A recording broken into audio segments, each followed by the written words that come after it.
మీరు గుర్తుపెట్టుకోండి. ఇది మన ఎమోషన్‌తో కూడుకున్నటువంటి విషయం. ఎవడికో ఇష్టం లేదని చెప్పేసి 2 ముక్కలు, 3 ముక్కలు చేసుకొని, అది అయిపోయిన తర్వాత దేశం కూడా చేయండి అంటే అది చేసుకొని, ఎన్ని చేసుకుంటారు? ఎన్ని కట్ చేసుకుంటారు మీరు? కనుక ఎక్కడో దగ్గర ఆగాలి గదా! మీకు దేశం ఇచ్చేసాం గదా! ఇక ఆపేయండి. ఉన్న వాళ్ళు ఏం చేయండి? ఈ సంస్కృతిలో భాగంగా ఉండండి. కానీ మీరు ముస్లింలుగా ఉండండి. మీ నమాజ్ మీరు చెయ్యండి. మీ అల్లాహ్‌ని మీరు ప్రార్థించండి. కానీ భారతీయులు వీళ్ళకు కొన్ని అలవాట్లు ఉన్నాయి. వీటిని గౌరవిద్దామని నేర్చుకోండి ఎక్కడో దగ్గర. ఆ! గన్ పాయింట్ పెట్టి మమ్మల్ని బ్లాక్‌మెయిల్ చేయడం ఆపేసేయండి మీరు. చాలా చేశారు ఇప్పటికే మీరు. కనుక వాళ్ళని చూపించి వీళ్ళు కాంగ్రెస్ వాళ్ళు బ్లాక్‌మెయిల్ చేస్తున్నారు. సోనియా గాంధీ బ్లాక్‌మెయిల్ చేస్తుంది ఈ దేశాన్ని. ఒక ఇటలీ లేడీ బ్లాక్‌మెయిల్ చేస్తుంది భారతీయులను అందరినీ కూడా. అందుకే ఆమెకి ఇష్టం లేదు ఈ పాట పాడడం. ఆ రోజు అసహనం మీరు చూసారా? ఆమె యొక్క అసహనం ఊగిపోతా ఉంది. సగం గేయం కాగానే ఊగిపోతా ఉంది. అవమానం చేసింది మన యొక్క వందే మాతరానికి. ఎంత గొప్ప అవమానం ఇది. అదే భరించలేమంటే మీరు తీర్మానం చేస్తారా? మిమ్మల్ని కూర్చోబెట్టి డిక్టేట్ చేసింది ఆమె. కూర్చోండి అని చెప్పేసి తీర్మానం ఆమె చేసింది. ఇది 37 తీర్మానం కాదు, ఏ తీర్మానం కాదు. కాంగ్రెస్ కి ఇది పూర్తిగా పెద్ద దెబ్బని చెప్పాలి. కాంగ్రెస్ మటాష్ అయిపోతుంది దేశంలో. రాబోయే రోజులలో మనం స్వతంత్రానికి ముందు వందే మాత్రం ఉద్యమం చేశాం. ఇప్పుడు చేస్తుంది ఈ దేశ ప్రజలు. వందే మాత్రం, పూర్తి వందే మాత్రం కోసం ఉద్యమం చేస్తారు భారతీయులందరూ కూడా. ఎవడు ఎక్కడ ఉంటాడో నీళ్లు పాలు తేలిపోవాలి. సగం పాడతావా, నోరు మూసుకుంటావా, లేదు గౌరవిస్తావా వందే మాత్రాన్ని. కనుక ఆ రోజు వందే మాత్రం వద్దన్న వాళ్లకు వందే మాత్రం కావాలన్న వాళ్ళకు ఆ రోజు జరిగింది, ఇప్పుడు జరుగుతుంది. అందుకే ఆ రోజు దేశం మొక్కలైంది. ఇప్పుడు ఏం మొక్కలవుతుందో చూడాలి అసలు. సార్, ఇప్పుడు వందే మాత్రాన్ని పూర్తిగా ఆలపించే విషయంలో బీజేపీ కాంగ్రెస్ మధ్య మొదలైన వివాదం మరింత ముదురుతుంది. ఇది రాను రాను ఎంత దూరం వెళ్లే అవకాశం ఉంది? వందే మాత్రాన్ని అవమానిస్తే కఠిన చర్యలు ఉంటాయి కదా. ఒకటి చట్టమే కాదు నేను అనేది, చట్టమే కాదు, దేశ ప్రజలు కూడా చాలా సీరియస్ గా ఆలోచించే సమయం. మనల్ని ఎక్కడికి తీసుకెళ్తుంది కాంగ్రెస్? ఇంత భారత్ ఏం చేయాలనుకుంటుంది? మత రాజకీయాలని పేరు పెడతారా మీరు? కదా మత రాజకీయాలు ఆడుతున్నది. ఈ దేశం ఒక్కటిగా ఉంచే దేశం యొక్క సమైక్యత, సమగ్రత మీకు ఇష్టం లేదా?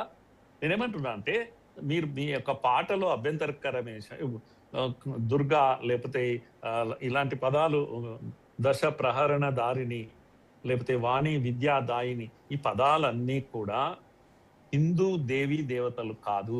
ఈ పదాలన్నీ కూడా ఒకే ఒక్క తల్లి భారత్ మాతను ఉద్దేశించి పాడినవి. పర్సానిఫికేషన్ అంటారు చక్రి గారు.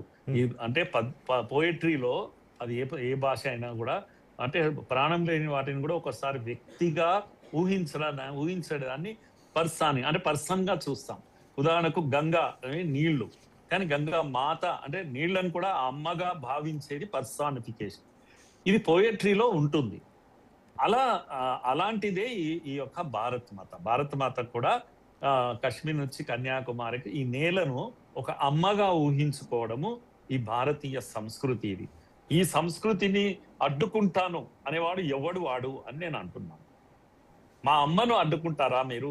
ఈ అమ్మ కోసమే కదా, సారీ, ఈ అమ్మ కోసం కదా ఇన్ని త్యాగాలు చేసింది భారతీయులు. కనుక మీరు ఏదో ఒక పేరు పెట్టి వాళ్ళకి ఇబ్బంది ఉంది, వీళ్ళకి ఇబ్బంది 37 మీరు ఏది రాజ్యాంగాన్ని చేతిలో పట్టుకొని ఫ్యాషన్ పరేడ్ చేయడం కాదు. ఇప్పుడు రాజ్యాంగంలో చెప్తున్నది, పార్లమెంటులో చేసిన ప్రతి బిల్లు, ప్రతిదీ చట్టమే, ఆచరించి తీరాలి. కనుక నేను ప్రతి ఒక్క భారతీయుడు ఆచరించి తీరాలి, మీరు అన్నట్టుగా ఆచరించి తీరాలి. నువ్వు ఊరికే రెడ్ బుక్ పట్టుకొని అట్ట పట్టుకొని దేశం అంతా ప్రదర్శన చేయడం కాదు. నీకు నిబద్ధత ఉందా ఈ రాజ్యాంగం పట్ల? అంబేద్కర్ ఇచ్చిన రాజ్యాంగం పట్ల నీకు నిబద్ధత ఉందా? కమాన్, నువ్వు ఇప్పుడు పాటించి చూయించు.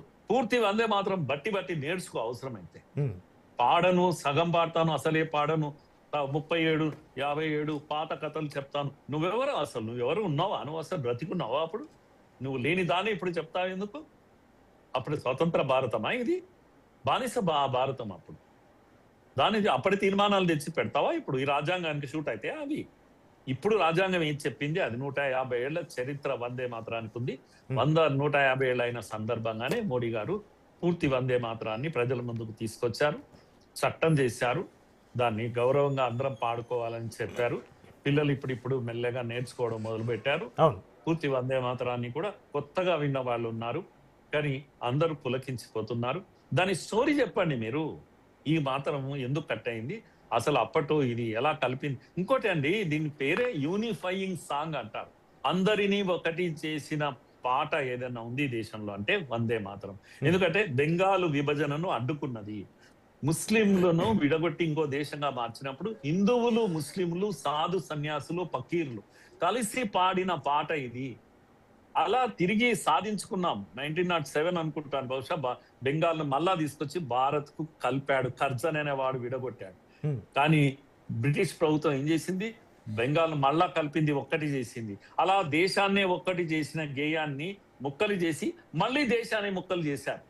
ఇది చరిత్ర కదా. దేశాన్ని ఎన్ని ముక్కలు చేస్తారు, ఇంకా గేయాన్ని మళ్ళా ముక్కలు అవుతే ఈ దేశం మళ్ళా ముక్కలు అవుతుంది.